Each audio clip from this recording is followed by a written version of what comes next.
Session कोर्टामध्ये आणि त्या आवारामध्ये संजय राऊत बोलत होते माध्यमांशी। यानंतर पुढची एक महत्त्वाची बातमी बघूयात। अजित पवार यांच्या विमानामध्ये बॉम्ब होता का हे तपासलं पाहिजे अशी मागणी बजरंग सोनावणे यांनी केली आहे। घटनेचा तपास हा सार्वजनिक करा अशी देखील मागणी बजरंग सोनावणे यांची। दादांची सकाळी उठलेपासूनची प्रक्रिया झाली, दादांची मोमेंट झाली, ती मोमेंट सगळी आली पाहिजे। मग ही मोमेंट नाही। आता ह्या सर्व घटनाक्रम जर विचार केला तर तिथं कोण म्हणते की स्फोट झाला।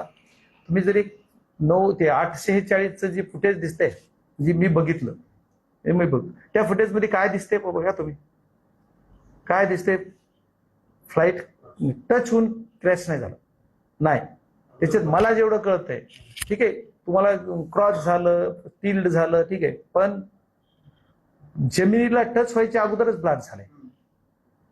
कारण ब्लास्ट मध्ये सुद्धा इंजिनचा जो फ्रंट पार्ट आहे तिथले लोक उडलेत बाहेर, आणि त्याच्यानंतर जमिनीवर टच होऊन स्फोट झाला, त्याच्यानंतर दुसरा स्फोट दिसतोय।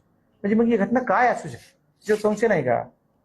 त्याच्यात बॉम्ब होता का? इंजिन असं ब्लास्ट झालं, खाली न टच होता?